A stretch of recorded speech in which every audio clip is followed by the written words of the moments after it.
Estamos na fazenda Novilha Brava, de propriedade do Sr. Geraldo Mendes Paiva, para fazermos alguns registros importantes que se referem à história do município de Dom Bosco.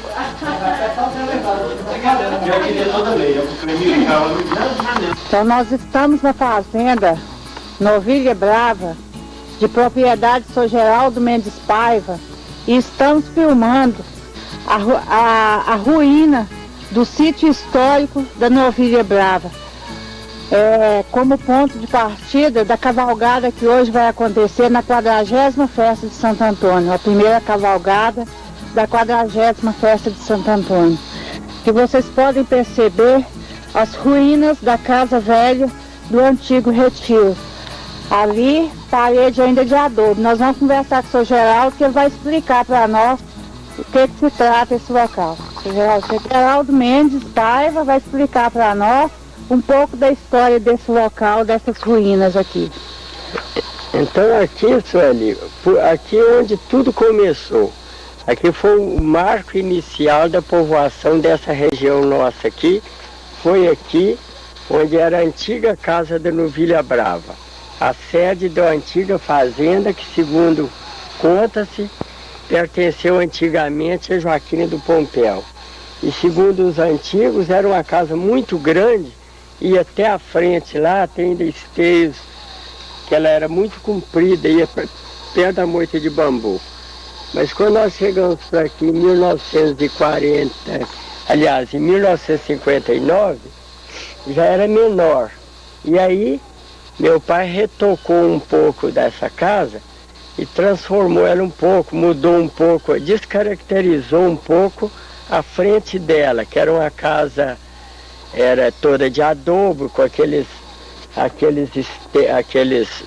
portais grandes, e a frente aqui modificou um pouco, igual você nota, tem tijolos aí, mas isso já foi feito um pouco de uma forma mais moderna, mas a parte principal dela conservou o estilo antigo. Igual a gente percebe ali, tem aquelas paredes com aqueles adobes, né, que apesar de estar aí na chuva, nem deteriora, né, continua aí praticamente em perfeito estado. E nesse local aqui, exatamente aqui, foi armado o altar onde foi celebrada a primeira missa em toda essa região aqui, no dia 13 de março de 1963. Foi celebrada a primeira missa aqui. Que dia, já? Dia 13 de março de 1963. E foi celebrada por Frei Humberto, nesse local aqui. Aquele tempo, a vila não existia ainda. Começou justamente aquela época e lá não existia nada. Tudo acontecia aqui. A escola funcionava num quarto que era aqui, um quarto de assoalho, era a sala de aula. Aquela escola Santo Antônio, durante 6 anos, funcionou aqui. Então tudo acontecia aqui, era vacina, todas as reuniões que a administração da colônia promovia por aqui, tudo era nessa casa aqui. Então aqui realmente é um lugar histórico do nosso município, né, Sr. Geraldo? É, realmente. E como o senhor sendo proprietário hoje desse local, que serve para os nossos alunos aprenderem a história do nosso lugar, do nosso município? A gente sente assim, um pouco até orgulhoso, né, de ter o privilégio de vir aqui para esse sertão e morar justamente numa casa que na época que nós viemos para aqui... Quer dizer que o senhor chegou a residir aqui nessa casa, senhor? Residi muito tempo. Quando nós chegamos aqui para a colônia, nós moramos aqui por muito tempo. E mesmo depois, quando eu casei, meu pai já tinha morrido, também eu morei aqui bastante tempo aqui, nem lembro quanto tempo. Depois, quando nós construímos lá em cima, aquela casa lá, a gente passou para lá. Mas sempre morou aqui muito tempo. Aqui, conforme você percebe aqui, ó, esse quintal aqui, essas mangueiras, isso aí tem mangueira aí que é secular. Depois a gente poderia até observar ali o tronco delas, que são, pela grossura do tronco, a gente nota que são antiguíssimas. Aquele tempo não tinha mangueira para lado nenhum. Então vinha pessoas lá de perto de Brasilândia, lá perto de Dom Bosco, vinha tudo buscar manga aqui, porque não existia em outro lugar. Hoje já tem para todo lado, né? Seu Geraldo, eu gostaria que o senhor falasse para nós um pouquinho daquela história. Naquela época era o retiro da Novilha Brava, né? Falava-se que onde hoje é o distrito de Santo Antônio. E anteriormente a denominação de distrito de Santo Antônio, popularmente até hoje, muitos chamam de bambu rachado, né? Como que é aquela história do irmão do senhor, que ficou, surgiu, né? E depois virou o nome de bambu rachado, né? Bambu rachado é o seguinte, quando aqui tudo concentrava-se aqui nessa casa, aqui era a sede de tudo. Agora depois, ali onde hoje a vila, era uma reserva, um remanescente de terra que não tinha sido luteado devido ser terreno, eles falavam cativo, era lugar que entrava muita enchente. Mas quando foi a partir de 1959, foi apertando, então foi faltando terra para o pessoal. Inclusive aquela região do Sapato, Forquilha do Espinho, também foi a mesma coisa. O pessoal foi chegando e invadindo aquelas reservas. E depois, no início, quando nós chegamos para aqui, só tinha um morador ali dentro. Onde é a vila hoje? Onde é a vila. É ali onde é a conferência hoje. Depois nós vamos na passada lá. O doutor, administrador na época, expulsou todos os invasores. Lá ficou sem ninguém. Depois, quando foi em 1960, entraram lá uns 5 invasores, mas invasores mesmo, contrariando as normas da colônia. Depois de 1962, naquela política de 1962, chegou o Dr. Walter Mendes Ferreira para administrar a colônia. E aí ele abriu as porteiras mesmo, deixou o pessoal entrar em tudo enquanto é reserva, inclusive ali ele fez o seguinte, dividiu lá em 86 pequenas áreas para o pessoal fazer lavoura. E esse pessoal entrou. Como as áreas iam lá à beira do rio, não tinha jeito de morar, porque era lugar que tinha enchente, aí aquela partezinha que sobrou cá em cima, que também era baixa, ele pediu Expedito, que era o topógrafo lá, para fazer um loteamento lá, para o pessoal fazer as casas cá. Nisso então logo correu o boato que ia formar um arraial e assim por diante. Aí meus irmãos logo lembraram de uma história antiga, de uma festa junina lá na minha terra, lá em Dioniso, lá do outro lado de Minas Gerais, aí para lá de Belo Horizonte.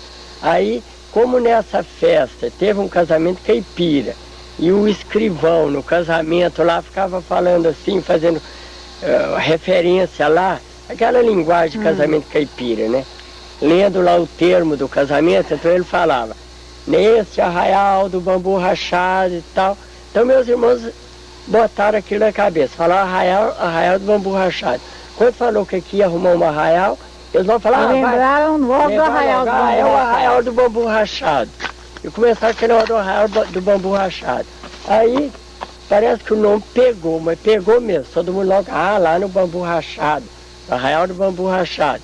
E o pessoal que morava lá dentro detestava esse nome, né? Que era, parece que era o povo falava assim num tom pejorativo, então ninguém gostava. Quer dizer que é verdadeira a história que os moradores aqui da Vila Santo Antônio não gostam muito desse apelido de bambu rachado, não. Então principalmente bambu rachado.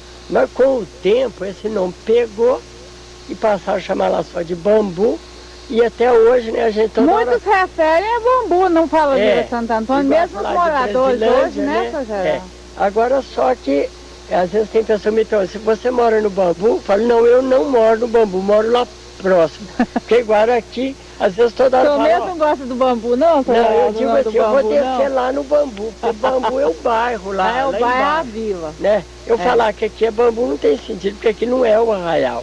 É lá que é o bambu. Mas popularmente, as pessoas consideram toda a área do distrito de Santo Antônio como bambu, né, mas não é correto, né? Porque bambu é uma parte do distrito. É lá, aquele parte lá da vila, igual aqui, Joinville Brava, ali em cima é Cascade, Sussuarana, né?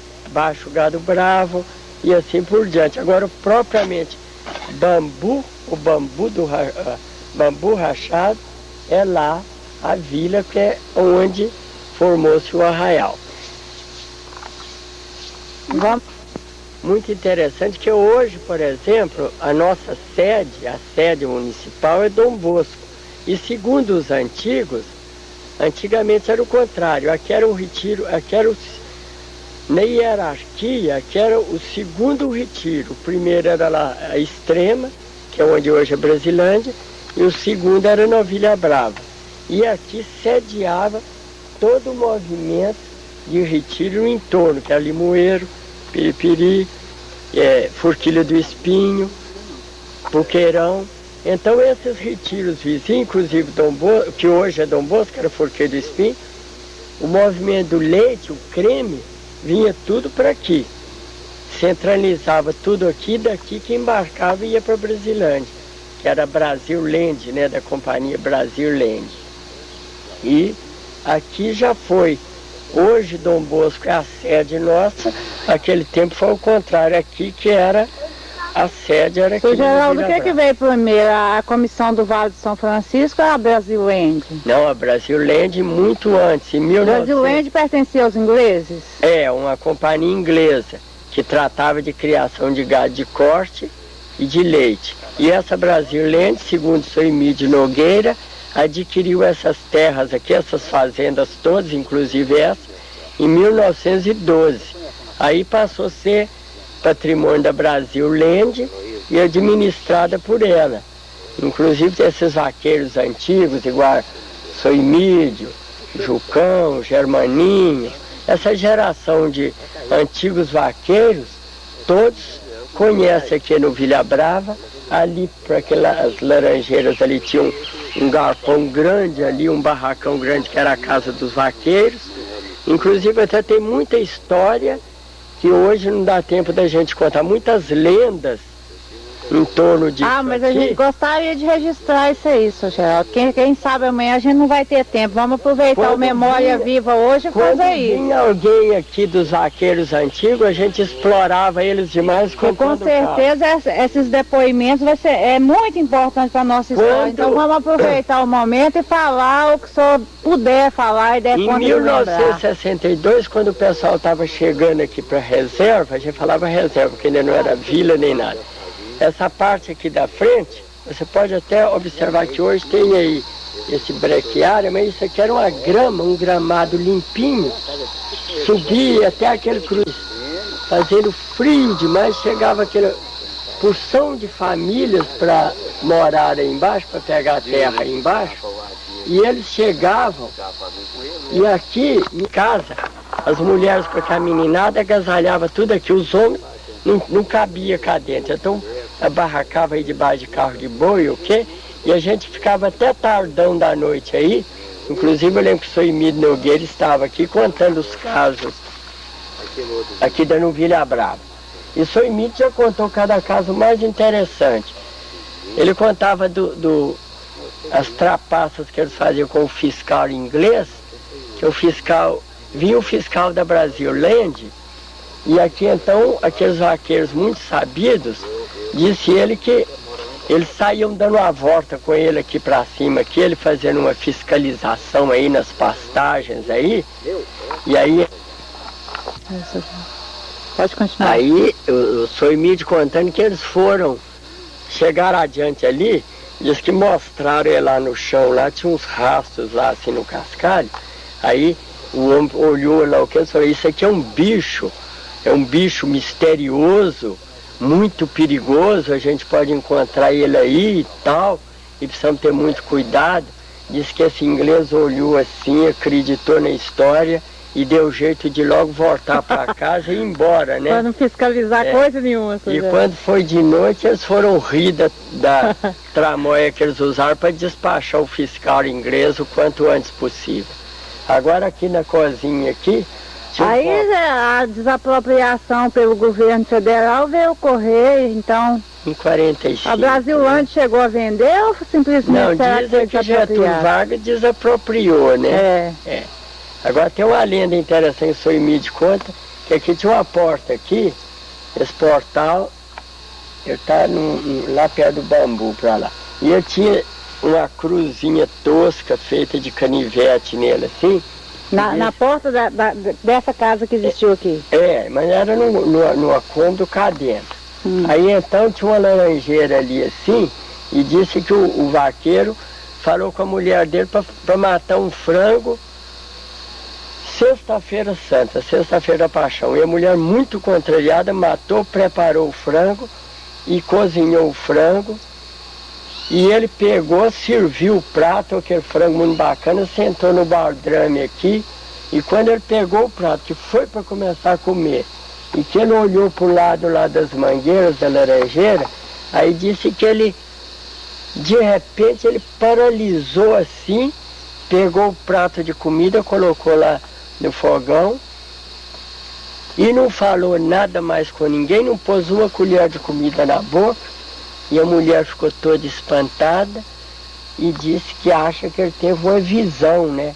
Certo é que aquele dia, o resto do dia, não falou mais nada com ninguém, não contou o que viu, o que não viu, ninguém sabe o que aconteceu. Ninguém sabe o que ele viu, não fez. Parece que foi uma visão que ele teve, e aí ele caiu em si, né? Aquele sacrilégio que ele estava cometendo de mandar matar um frango e comer de sexta-feira. Era sexta-feira da paixão. Sexta-feira da paixão.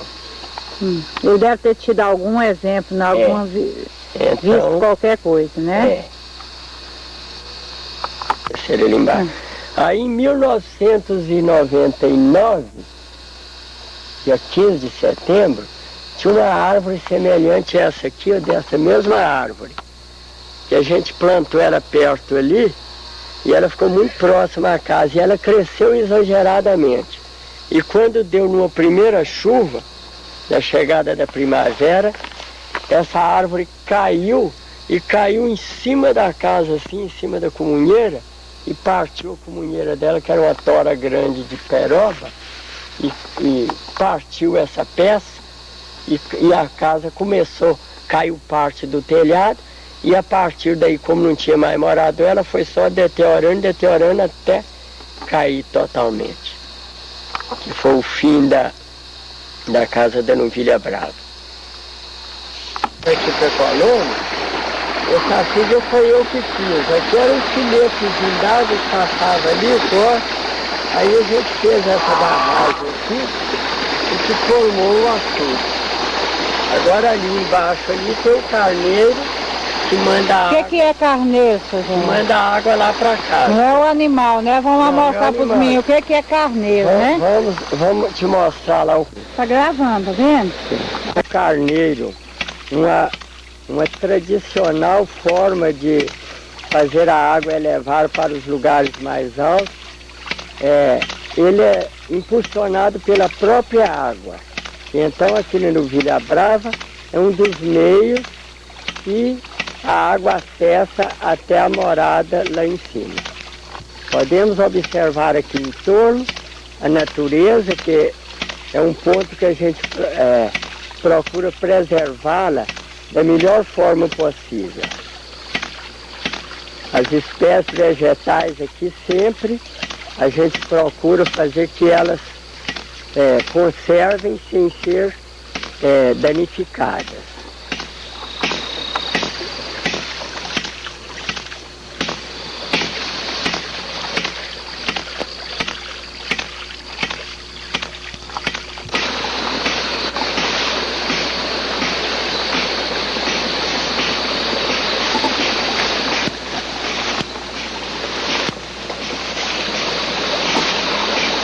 A bomba elétrica é outra forma de levar a água até a morada lá em cima.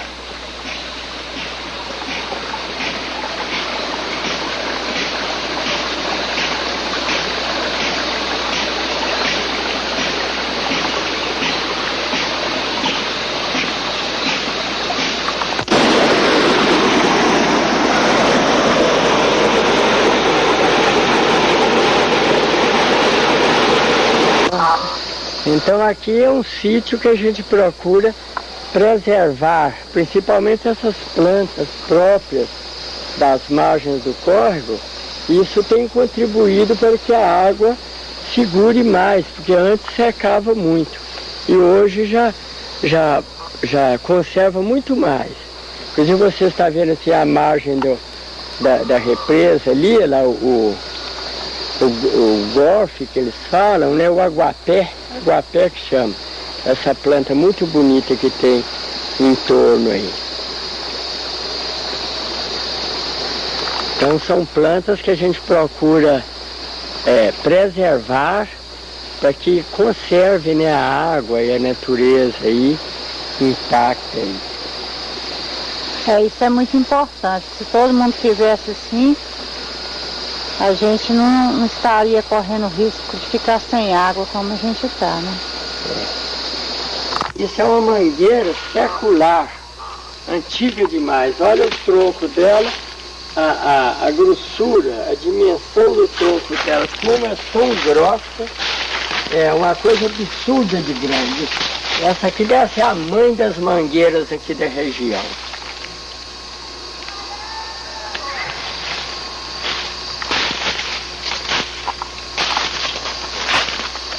Essa está no chão?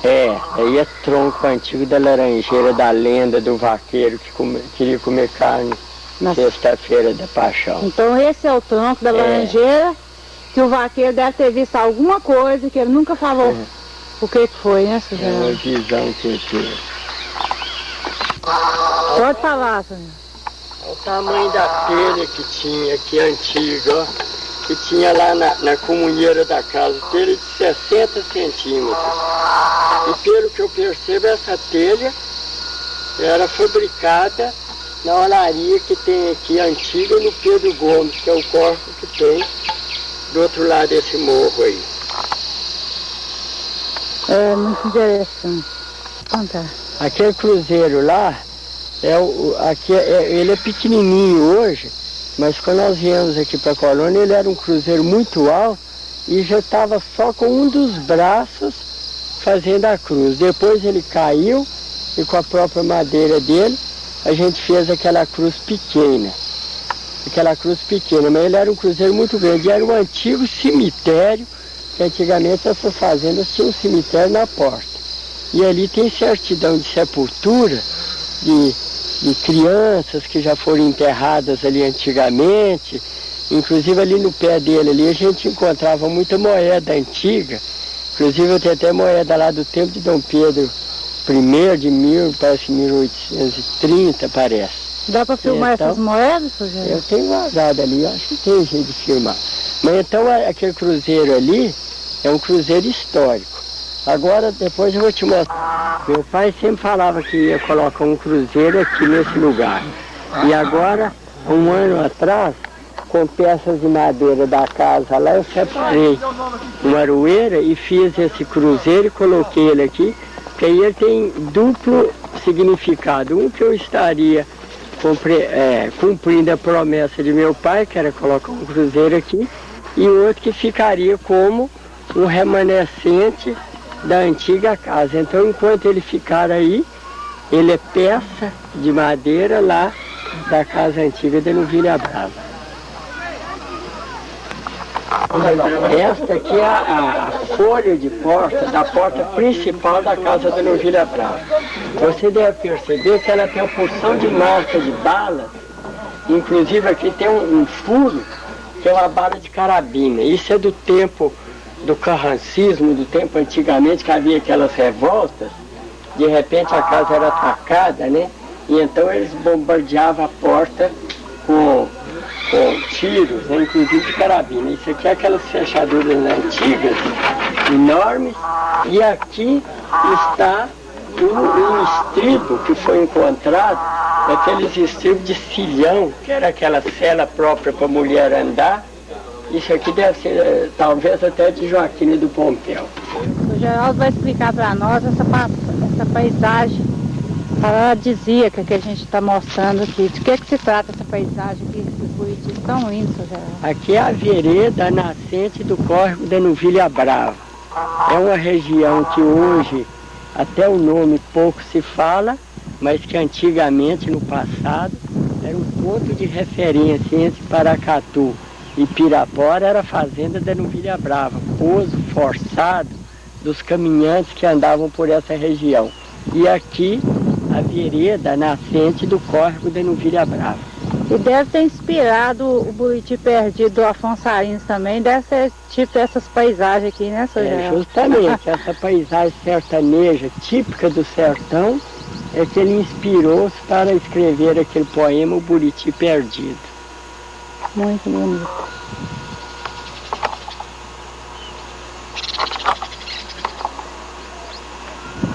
Aí é o berço do Santo Antônio. Aqui eu conheci aqui dia 10 de fevereiro de 1959, com a única casa de Buriti, o berço de Buriti era aqui, nas imediações aqui. Então essa palmeira aí ficou aí para marcar, como diz, o berço da Vila Santo Antônio. Então quer dizer que aqui é o marco inicial da Vila Santo Antônio, é nessa palmeira. Inclusive aí merecia ser colocada aí uma placa comemorativa. Aí nós vamos flagrar você pulando o muro. Vou contar. Essa é a Escola Municipal Santo Antônio, que já foi Escola Estadual Santo Antônio e hoje é Escola Municipal. O Geraldo vai falar um pouquinho dessa escola para nós. Esse prédio foi construído, iniciada a construção dia 18 de agosto de 1965. E a partir de março de 66 a escola passou a funcionar aqui. Em 84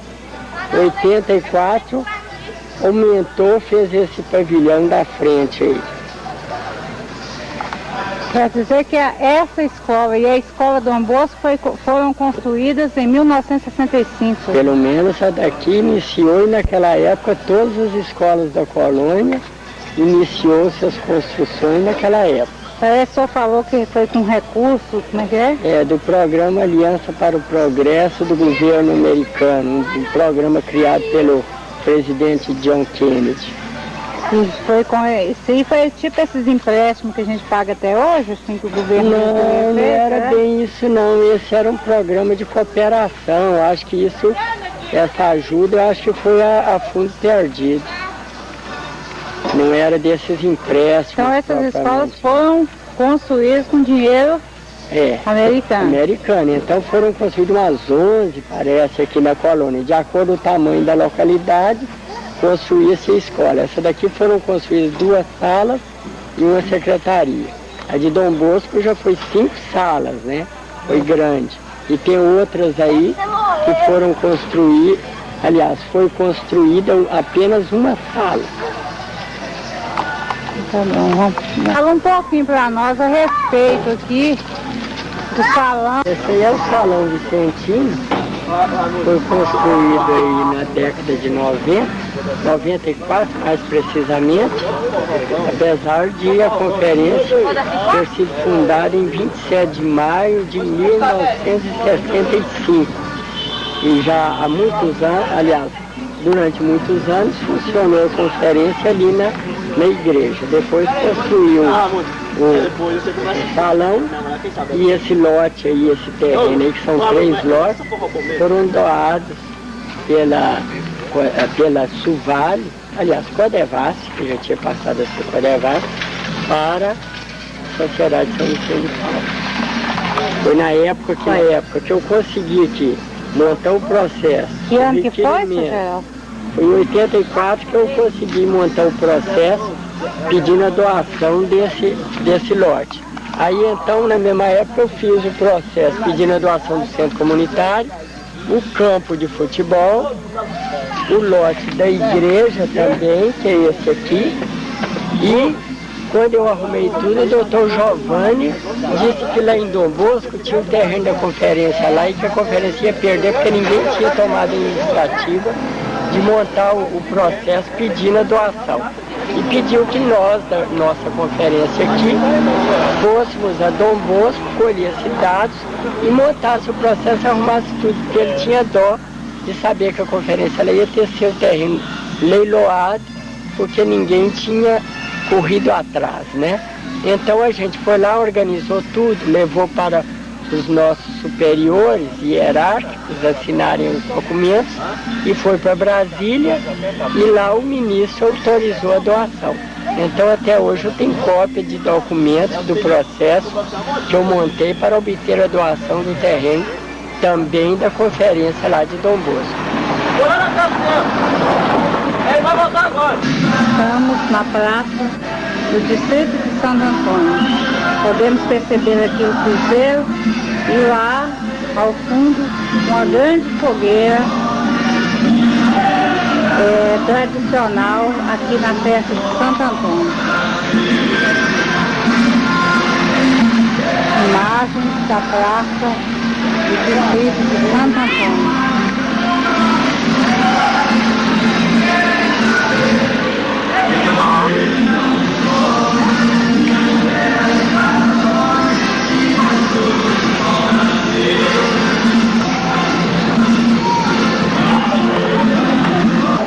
É a capela de Santo Antônio, no distrito de Santo Antônio. Estamos comemorando a 40ª festa em louvor a Santo Antônio, no distrito de Santo Antônio, no município de Dom Bosco, Minas Gerais. Altar principal da capela.